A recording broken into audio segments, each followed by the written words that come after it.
Hey champions. What's up, family? So I'm looking at this this book. This book means a lot to me. Robert Greene, shout out to Robert Greene. This book called 48. Well, it's not 48 Laws of Power. It's the 48 Laws of Mastery. This one. There's a 48 Laws of Seduction. There's a 48. The 50th Law. That's that book. Yep. 50th Law of Power. And so Robert Greene, shout out to him. It's been a minute since I talked with him. He only called me when he needs me. So I'm sitting here at the SugarBert gym. I want you to see this new bag. They got the new joint popping off. This is the new title bag. This is a big, heavy bag. It's not typical like this one. See this one, right? So when the gym is quiet time, this is how it looks at the SugarBert gym. So coincidentally, to my family out there, just about 2 weeks ago, 50 Cent walked in the gym. Did you know that? Yeah, 50 Cent came in and they filmed pieces of Den of Thieves, I think, with Clive. Was it the actor that's in 300? Clive. One who plays. Yeah, I forgot his name. And he did Citizen. Anyway, look, I'm not good with names. I'll be the first one to tell you. I got to get up on my pop culture. That's what. Yo, you believe I don't watch sports? I don't watch. I'm a player. I don't got time to be a spectator. I don't watch them either. So I'm waiting on y'all to come in. I want to introduce y'all to somebody. You may know him, may not. I don't know. Now he know exactly why. Finish your food though. I don't want you. He said though. Oh my God. Infamous. Uh-oh. Well, you know, I do this stuff, and I was in media. I've been blessed to meet some great people, and SugarBert family has taken me in. And they take care of me, and they've embraced me, and I'm blessed for it. I'm here at SugarBert gym. Like I said, 50 Cent came in a couple of weeks ago. Evander Holyfield's here on the regular, but this brother here, he's the next pop thing popping. He's popping. He told me just now, I'm popping now. What's up, Matt?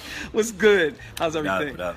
So you may not know this face, maybe you do. This is Matt Jordan, better known as Matt Jordan Brand on Instagram, and better known as Kenya Moore's boo. She your boo? Is she your boo? I let them call it. They say what they say. They say, well, that's Kenya Moore's boo. That's what they do in the streets. In them streets. When I'm out, they be like, yo, that's. Yo, we trying to change that though, ain't we? Cause like you're not trying to be her boo. Matt Jordan Brand. Something tells me somebody told him, go ahead, just be her boo. Get your money, boo. Underneath that title, right? That's good. So Kenya Moore act. See? So that's how it is. What it feel like to be a boomerang like that? Like Eddie Murphy.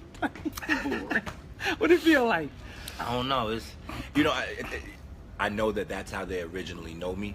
Okay. So I never got upset by it. Some people felt like I did before. I never got upset by it because again, that's the platform that you know me from. You know what I'm saying? That's where you first got introduced to me. So however, you don't mind that? No, but I've watched it transcend. So, it started off last year. It was, oh hey, that's that guy. That's the trainer that was on the date with Kenya. Then it was, hey, that's Kenya Moore's boyfriend. As of this past summer, I'm walking in this, yo, what up, Matt? Mm-hmm. Yo, look, that's Matt from Real Housewives. Oh, they starting to know your name now. I like that. So this whole year, it's been, yo, look, that's Matt. Oh, yo, what up, Matt? Yo, bro, hold it down. I'm like, yo, I watched it grow right in front of myself. It went from, oh, that's the little trainer dude that went on a date with the one girl. From that to, now? yo, Matt, I'm my own. I became my own character, my own brand, my own thing, you know. And I know the fans and the viewers and stuff would definitely see the progression quick. You know, that was 2 seasons. Okay, so what I want to know, now that I know more about you, how old are you? I'm 29 years 29. old. Okay, he's a young man in this game. Okay, that's cool. Originally from Syracuse, New York, upstate, South Side. But you also spent time in Florida. Man, I hopped all around. I always was trying to win. I always knew I was going to do something. Right. Like I still am. I left Syracuse at about 21. I joined the Navy. Spent about a year outside of New York, hopping around with the Navy, primarily Chicago and Southern California. Then I came back to Syracuse, stayed in Syracuse for another year. Jumped right out, left. I went to Washington, D.C. or the Northern Virginia area. That's another really interesting story. I was homeless in D.C. For about 2 weeks. Am I dropping bombs? Should we wait? Should we say that for the book? Whoa. Because, yo, your brother, I got a real interesting story. Wow. I was reading 50 Cent's book at the time, 50th Law of Power. That's actually, I have the that's Latin a short time quote. ago. You're talking like 7 years, 8 years. 7 years ago, yeah, Wow. about 7 years ago. I read his book, and it was about fear and about how fear can consume someone. And he related it with his situation with getting shot. You either become afraid because, I got shot, you're scared, or it liberates you in a sense like, okay, I almost touched death. So I was reading that book, and I'm like, you know what? I'm out here homeless. I got great parents, mother, father on the phone. I'm letting them know what's going on. I'll give you the details later as to how I became that way, but my living circumstances didn't work out, and I was there for 2 weeks. And parents like, look, you want to come home? Come home. We'll send a plane ticket. You be out of there right now. I said, nah, I'm going to stay. It would have been easy to run back to safety and security. It would have been easy to run back to a bed, warm water and the whole nine, and meals, food, friends, family. I was like, nah. And about 2.5 weeks, almost 3 weeks, it was rough. I mean, your boy was eating 2 honey buns in the morning. I'm a personal trainer, so like you start any job, you gotta wait to get your first paycheck. So that was the first. I had to wait 3 weeks to even get paid before I could get a spot. And all my little money burned up. And I was eating 2 honey buns in the morning just for the calories. Hitting the gym, still working out. I was like, I'm not stopping. Still working out. The dude that worked in the smoothie place was cool with me. So in the gym, that's when gyms used to have the little snack bar in there. He'd throw me a smoothie, but for about a week or so straight, that was all it was. And right there, 3rd and I. Y'all know with a hostel. 3rd and I. Marine Corps, yeah. Yeah, 3rd and I. I'm talking about in D.C. Right. Mm-hmm. Yeah. Oh, okay. Yeah, that's 3rd where, and I. There's a marches take hostel place, right the there. celebrations, Yep. yeah. It's like a prostitution area and all that. Mm-hmm. I mean, your boy would walk around. I got the hostel a few nights. Wow. And then some nights I didn't have the money to pay for that. Your boy would walk around D.C. until 5 o'clock in the morning, and then I'd go right into the gym. I didn't have clients that early, but I'd go get a shower, lay down in the office, wake up, just keep getting it. And I got me a spot or whatever. Stayed there for about 1.5 years. I was in a relationship with a young lady there. I was actually the whole reason for the whole D.C. thing. I was training to become a Navy SEAL. That was what I originally wanted to do, and that's where the training camps are. You're not gonna do much in upstate New York. Right. So I stayed there. The whole Navy SEAL thing didn't work out, and I said, my relationship didn't work out either. What's next? Always wanted to buy property. I want land. I love land ownership. I moved to Florida, and I take off. I pack all my stuff out of Virginia. I was there for 2 years. Go to Florida. 25 years old now. I'm in Florida for 30 days. I buy a house. Still got it. Yeah, I rent it out to this day, a rental property. What? Brother, I could go. You went from homeless to buying a house, bro? Damn. I've been blessed. We ain't gonna give all that. That's what I'm saying. I could go. We doing this free of charge right now, but I mean, I got some real. Monetize that. Yeah, that's what I said. You want me to go? You want me to talk? Wow. I shouldn't even be freestyling. I get paid to rap. Major. But yeah, I mean, I'm gonna give you another snippet where I say, sometimes they talk about me on the show and fans of it, they say, the only reason why Real Housewives, okay, they talk about me on social media and online. They say, the only reason why you're here is because of, and they point at somebody else. They point at Kenya, or the show itself, or whatever. And I laugh, and I think of the song. I think of Jay-Z's lyrics. You was who you was before you got here. Like, I'm me. I've been winning. You just now saw something. You saw that now because it actually showed up on a screen with that many viewers, Right. always right, been right, winning. Right. Let's talk about moving to Atlanta. I was in Florida, and I wasn't doing the numbers I should have been doing with the training. And see, the thing about me is I don't let the fear consume me. I don't have kids, so I could get up and leave when I want. Packed up. I had a Dodge Charger. Anybody that know me know. Packed it up. Moved up to Atlanta. I stored some stuff at her aunt's house on the West End. I didn't want to stay with her, but I stored my stuff there. I didn't want to be a burden on her. I slept in my car April 1 to May 3rd or so. Again, I had to get paid. I slept in my car. 30 days later, I was on Real Housewives of Atlanta. You think I'm here by an accident? You see what I'm saying? So that's what they can say what they want. I got over and over and over again. You know what I mean? I've been favored. I've been favored. Right. You know, I've been blessed my entire life. Like I said, I could go on and on with stories like that. Like literally, I popped up in Atlanta when I was hitting on Kenya in the gym. She didn't know I was sleeping in my car in the gym parking lot. I didn't say that. In 30 days, about 30 so days later, she called me. She lost my business card, and she called me out of nowhere. I'm like, hey, what's up? She's like, oh, this is Kenya from the gym. I said, oh, what's up? She said, you want to go hang out this Friday? I said, yeah. And Friday came. She said, hey, you know, I'm on TV or whatever. I said, oh yeah, I heard. She said, do you mind if they film our date? In other words, can I use you? Yeah. And I said, you know, I was so into her. I was like, yes. Whatever. It's whatever. You know, as long as I get next to you. Wow. So. Like, you want to sit on my. So, yo. Whatever. It was so funny because I'm so tall, athletic build, the whole nine. Okay. Everybody like, oh, he played basketball. Okay. So she's like, yeah, I set up a basketball date for us. Yo, your boy is horrible. Anybody that knows me know I could barely functionally dribble the ball. So I'm like, of all dates. So I tried to switch it. I called her back. I said, hey, I got my boxing equipment. You know, maybe we could do a date where they film us and I'll show you some boxing stuff. So she said, no. Did you do that or no? Hell no. We went and played basketball. Okay. But luckily, thank God for brothers and sisters like yourself, editors and producers. They know how to chop it up to not make me look like garbage because I can't ball. I can't ball at all. Look like a ball. So I looked like I was doing a little something, you know what I mean? But that was the backstory behind that because I called my cousin. I'm like, yo, shorty want to go on a date. You know the chick I'm talking about, right? The one that's on TV? He's like, oh yeah, the one you like out of the gym. I said, yeah. He said, what's the problem? Nigga, go on a date. I said, yo, she want them to record us playing basketball. My cousin just starts laughing.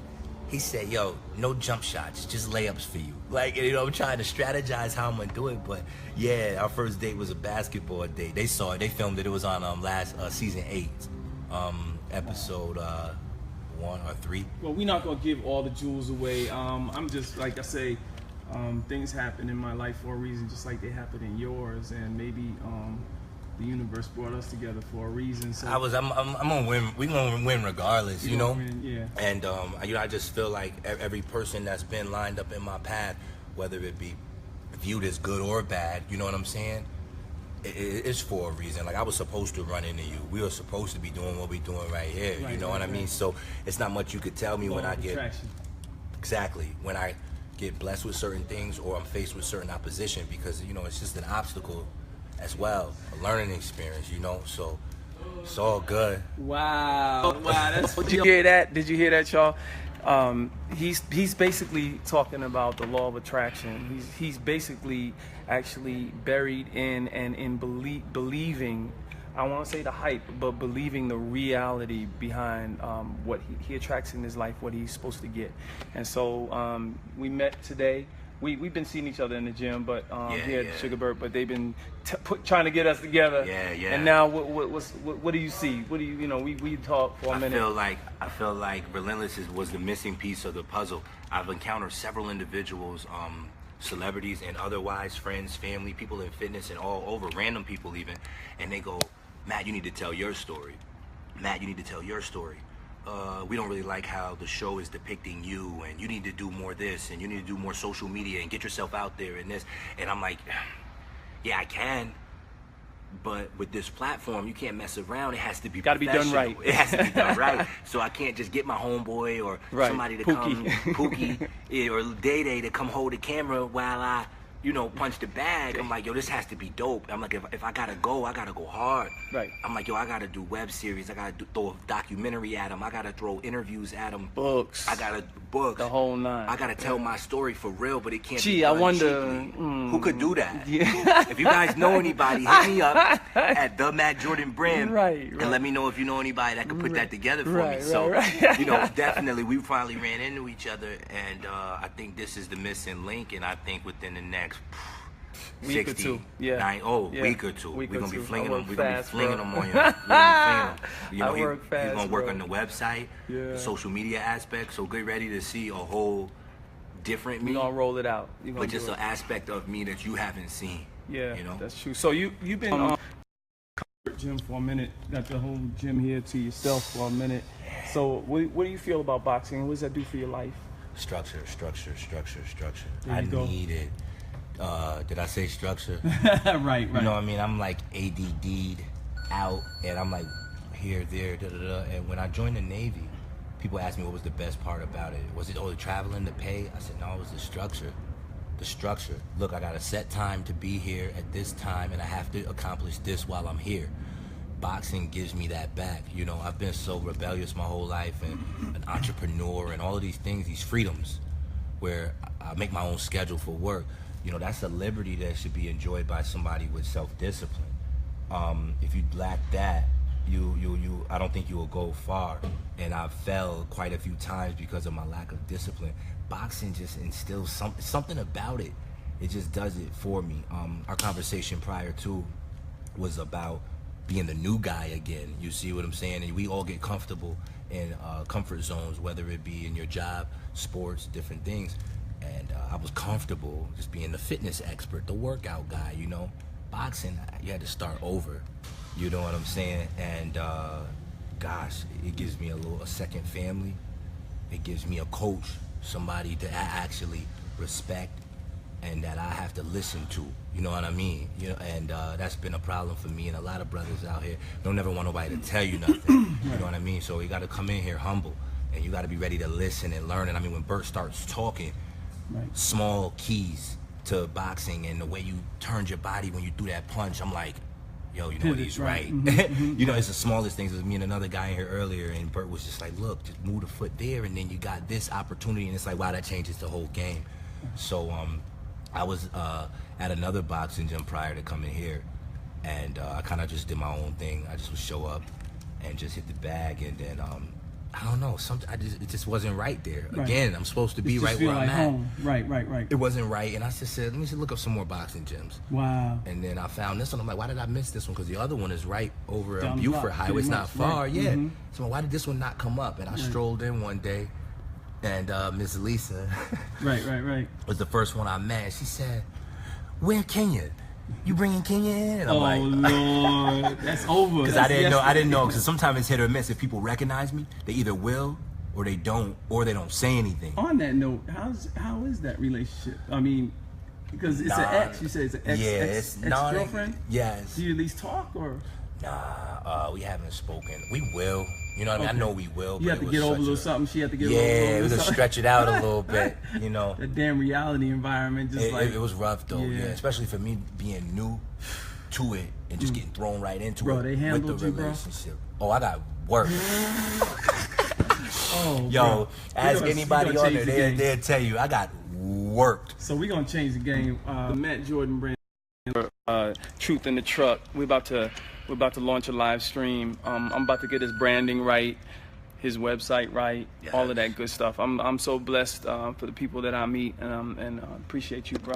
Shake your hand, yeah, definitely appreciate you. And let's keep it pushing. Thanks for tuning in, everybody. If you missed part of this live stream, you can go back to the beginning and hit play, press play. And I'm gonna make sure I tag Matt up so this is on his Facebook page, and also the SugarBert page is gonna be up on there too. SugarBert. We kept it clean just for SugarBert. Oh, we had to keep it clean. Yeah. What do you want to say to SugarBert and the whole SugarBert family? I really appreciate this brother as an individual, but more so what he does. I don't want to say community-wise, but it is community-wise. He's giving a bunch of young brothers structure, and I can't get over that. I'm 29 years old. There's brothers in here that are you know, 11, 12, 19, 20 years old, and I don't know if they realize yet what exactly they're getting. You're learning boxing, but you're getting structure. The boxing, it's like the third or fourth thing you might get out of coming in here. You know what I mean? Some people, they get a father figure, you see? Big brother and all that. You get a big brother. Yep. You know, I feel like I got a big brother. Some kid in here might have got a father figure. Somebody might have structure for why, okay, I'm gonna go home, I'm gonna do my homework so that my mother will let me go box. You see? Just get different We just things happen to be punching the bag while we here, but there's so much. It's about what you going need, on. actually, what you're missing in your life. You could actually get. There was one lady. Boxing life. Hashtag boxing life. Boxing life. You know what I mean? Sure. And then, you know, one mistake, you things can really go wrong. You see, you don't play boxing. That's what I appreciate about it. You don't play it. You know, you mess up or you don't train, you lose. There's nobody to pass the ball to. There's no helmet. There's no equipment, at least not professionally. You know what I mean? It's nothing to hide behind. You know what I mean? So it's real primitive and it's warrior-like. It's you and it's another man in there. It's not a game. Not a game. You know, so, but that's my, to answer your question, you know, shout out to SugarBert, though, for really making me functional, too. You know what I mean? I have never been a functional boxer. I'm always missing something. And you guys will see that when we start the documentary. Yeah, for sure. Me actually thrive. And, you know, you'll question how long I've been boxing. Yeah. Based off of, you know what I mean? What Like, you wow, see, he's pretty good. Damn. But, I mean, I have an extraordinary coach, so. Wow. Awesome. All right. Well, thanks for hanging in there with us. Look for more from your boy, Matt.